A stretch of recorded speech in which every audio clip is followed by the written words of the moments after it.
जय गुरुदेव। गुरुर्ब्रह्मा गुरुर्विष्णु गुरुदेवो महेश्वरः।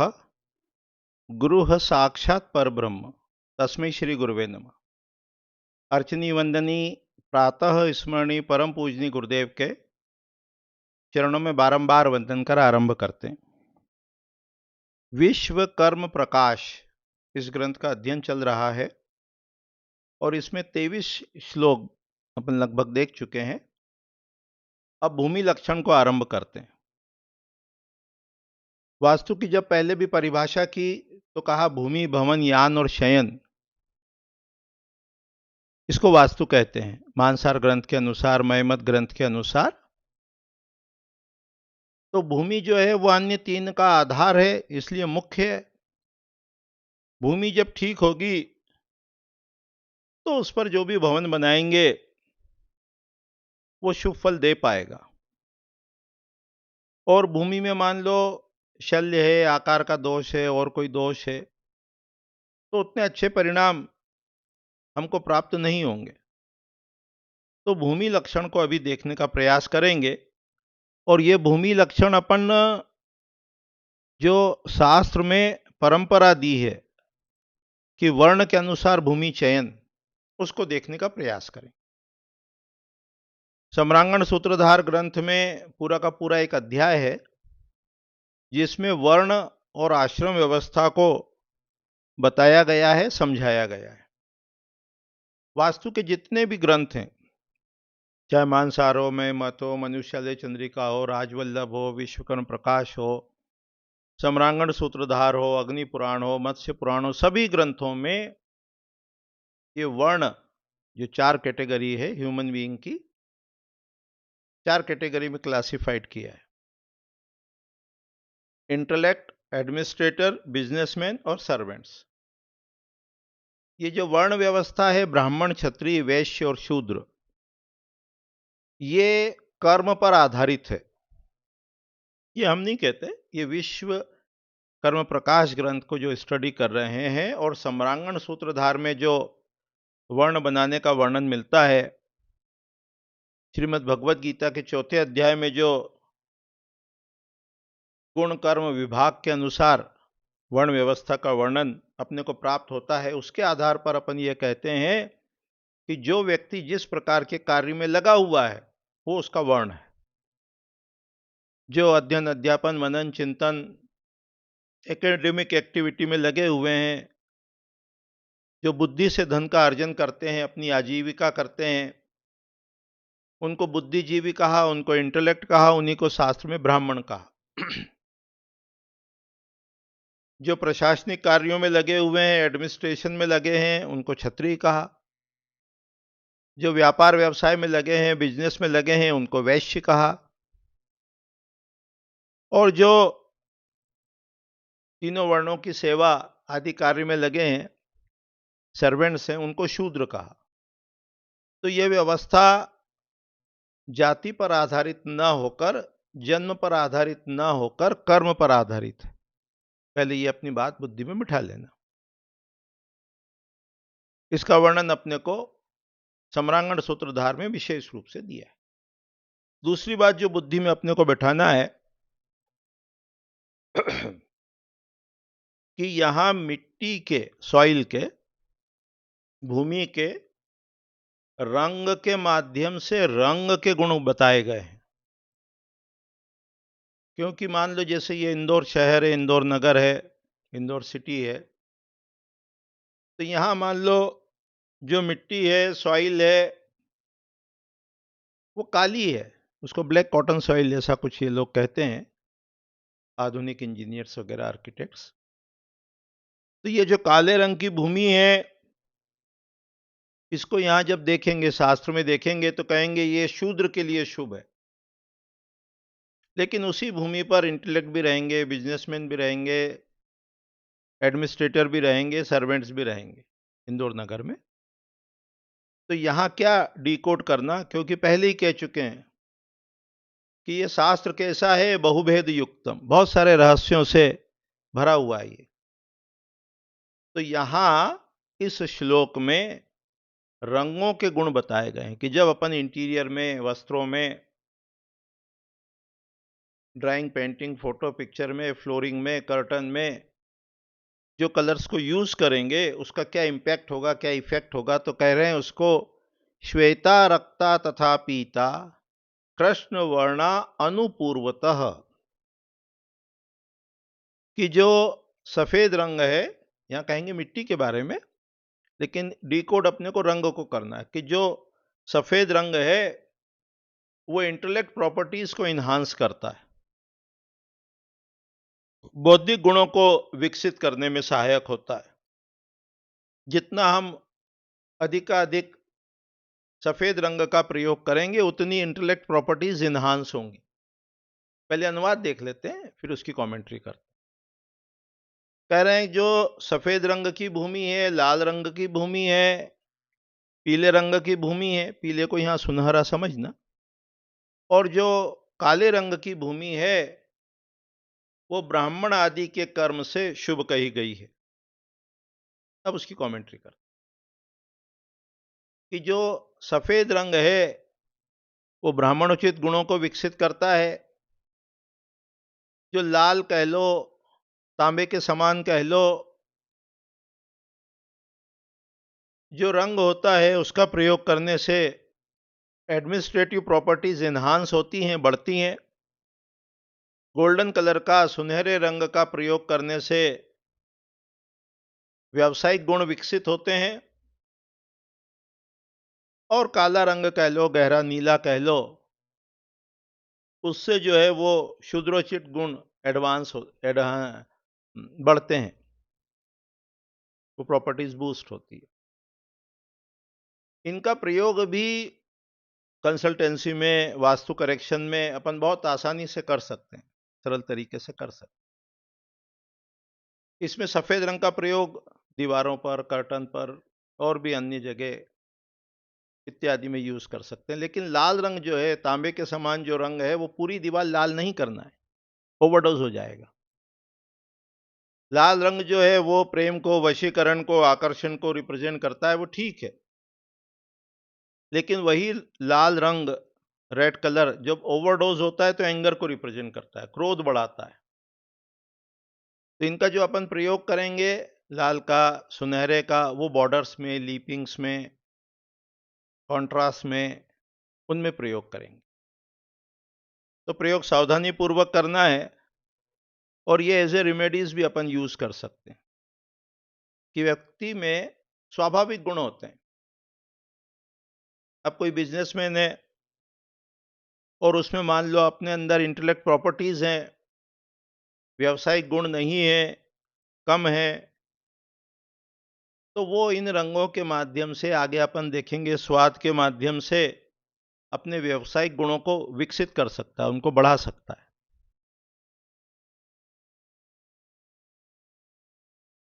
ज्यादा तो हम व्यवसायिक गुणों पे उतना समझते नहीं है, पर ऐसा समझो कि जैसे कोई व्यापारी है और वो अपनी दुकान पे, रिटेल काउंटर पे बैठा हुआ है, कोई कस्टमर आया, अब व्यावसायिक गुण नहीं है और उसने कोई चीज मांगी कि हमें वो लिपस्टिक दे दो, मान लो, हम ज़्यादा समझते नहीं है लिपस्टिक के बारे में, पर मान लो उसने, कस्टमर आया, उसने लिपस्टिक मांगी, तो उसने पूछा कौन सा ब्रांड आपको चाहिए, तो उसने कोई ब्रांड का नाम लिया।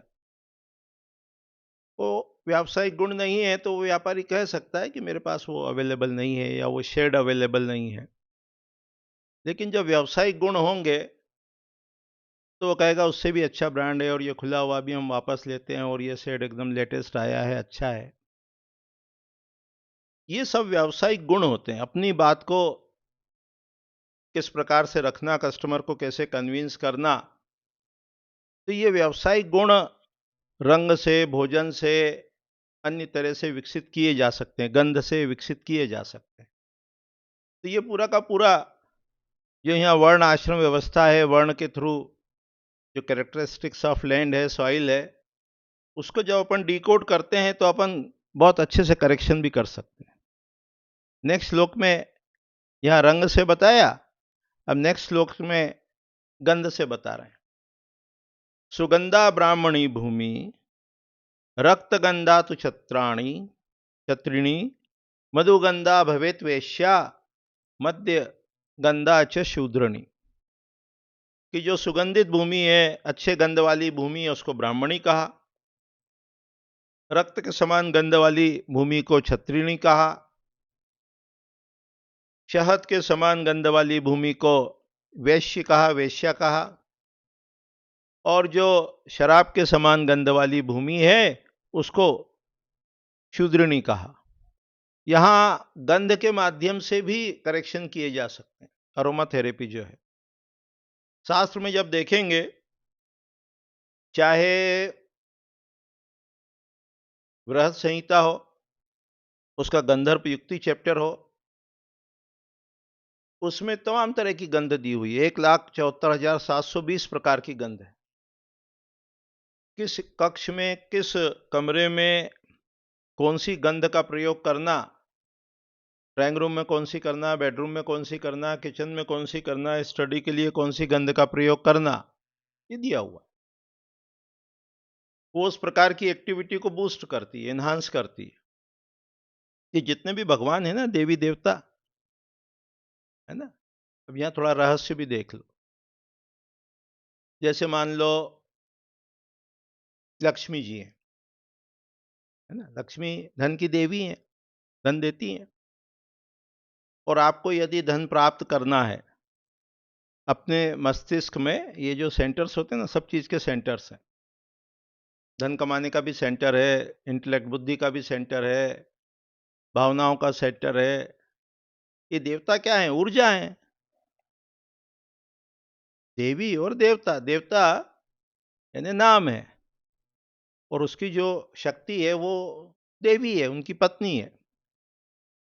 तो जैसे वो लक्ष्मी जी का सेंटर बूस्ट करना हो, तो जो गंध लक्ष्मी जी को चढ़ाई जाती है, जो भी गंध, वो गंध आप स्वयं सूंघेंगे तो इधर मस्तिष्क में जो धन कमाने का सेंटर है, धन अर्जन का सेंटर है, वो एक्टिवेट होगा। फिर सुनो, जैसे मान लो गणेश जी जो देवता हैं, वो रिद्धि सिद्धि के हैं। रिद्धि सिद्धि प्राप्त करना हो, बुद्धि प्राप्त करना हो, तो जो गंध गणेश जी को चढ़ाई जाती है, वो गंध का प्रयोग आप स्वयं अपने सूंघने में करें। भले ही भगवान को चढ़ा के फिर आप सूंघो, कोई दिक्कत नहीं है। वो फूल है, गंध है, ये जितनी भी गंध हैं, उनके गुणों को समझना हो, देखना हो, तो उसके लिए जो टेक्स्ट अवेलेबल है, जो ग्रंथ अवेलेबल है, उसका नाम है भाव प्रकाश निघंटु। भाव प्रकाश निघंटु।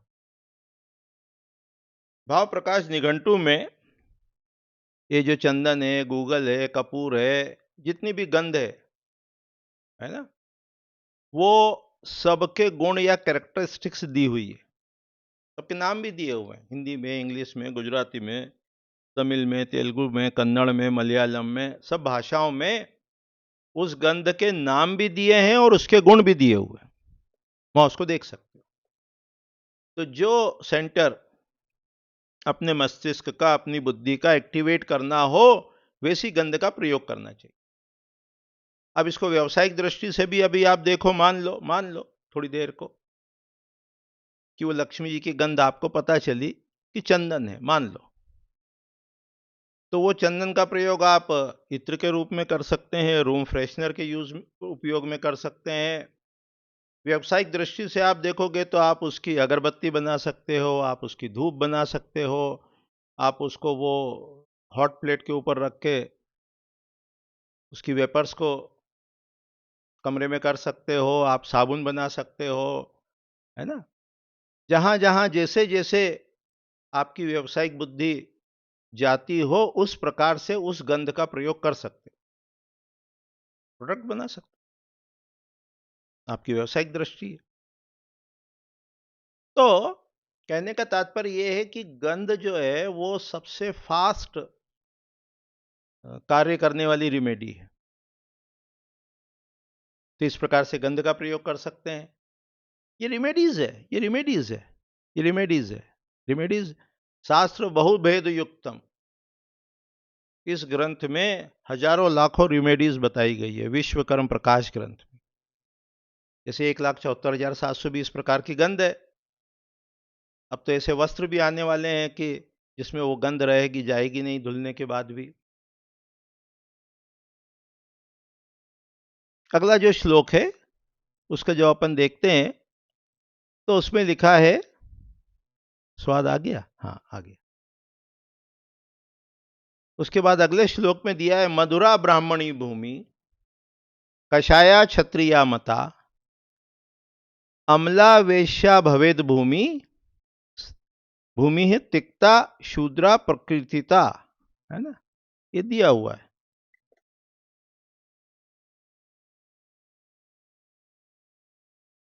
ये थोड़ा स्पेलिंग मिस्टेक है इसमें, उसको ठीक कर दें। तो क्या कहा, मधुरा ब्राह्मणी भूमि की जो मीठा स्वाद है वो इंटेलेक्ट प्रॉपर्टीज, पहले अनुवाद कर लेते हैं, है ना, फिर कमेंट्री करेंगे। कि मधुर मीठे स्वाद वाली भूमि, मिट्टी जो है वो ब्राह्मणी कहलाती है, कषाय स्वाद वाली भूमि जो है वो क्षत्रिय कहलाती है, अम्ल यानी खट्टे स्वाद वाली भूमि वैश्य कहलाती है, और तिक्त स्वाद वाली भूमि जो है उसको शूद्र का है। अब इसको डिकोड करते हैं, इंटरप्रेट करते हैं, कंसल्टेंसी में कैसे यूज करना। कि मीठा स्वाद जो है वो इंटेलेक्ट प्रॉपर्टीज को बूस्ट करता है, एनहांस करता है, और जो स्पाइसी है वो एडमिनिस्ट्रेटिव प्रॉपर्टीज को बूस्ट करता है। खट्टा भोजन करने से व्यावसायिक गुण बढ़ते हैं, और कड़वा जो भोजन है उसको करने से शुद्रोचित गुण बढ़ते हैं। तो मान लो कोई अपने पास आया, उसमें व्यावसायिक गुण नहीं है, तो अपन ने उसको कहा कि भाई ये जो नींबू है इसका 2 बूंद 4 बूंद पानी में डाल के रस बना के, शरबत बना के पीना चाहिए। इसको यदि गुप्त रखना हो, सीक्रेट रखना हो, व्यावसायिक दृष्टिकोण से किसी को बताना हो, तो एक व्यक्ति को आप नींबू कह सकते हो, दूसरे को आप टाटरी कह सकते हो, तीसरे को आप टमाटर कह सकते हो, चौथे को आप कच्चा आम कह सकते हो, पांचवे को आप अचार कह सकते हो, and so on and so fourth, pickles. और ज्यादा व्यावसायिक गुण बढ़ाना हो, खुद को अपने रहस्यों को गुप्त रखना हो, तो उसको आप ये कह सकते हो कि इतने बजे खाना, इस दिन खाना, ये आपकी इच्छा है। तो रंग के माध्यम से, गंध के माध्यम से, भोजन के माध्यम से, स्वाद के माध्यम से ये वास्तु करेक्शन किया जा सकता है, बिजनेस टेंडेंसीज को इन्हांस किया जा सकता है। तो आज की इकाई में, आज के पाठ में जो अपन ने देखने समझने का प्रयास किया वो भूमि लक्षण और उन्हीं लक्षणों के सीक्रेट्स को अनफोल्ड करते हुए वास्तु करेक्शन, इसको देखने का, समझने का प्रयास किया। और ये विश्वकर्म प्रकाश के भूमि लक्षण अध्याय के 26 श्लोक अपने अभी पूरे हो गए। आगामी पाठ में इस विषय को और आगे बढ़ाएंगे और भूमि के आकारों को देखेंगे कि कैसा, वहां भी आकार के माध्यम से, भूमि के आकार के माध्यम से आकार के गुण बताएं, शेप्स की प्रॉपर्टीज है कि वर्गाकार भूमि है, आयताकार भूमि है, या कोई भी शेप की भूमि है, आकार की भूमि है, तो उसका क्या प्रभाव पड़ता है। अभी इतने ही कह के वाणी को विराम देते हैं। जय गुरुदेव, जय गुरु।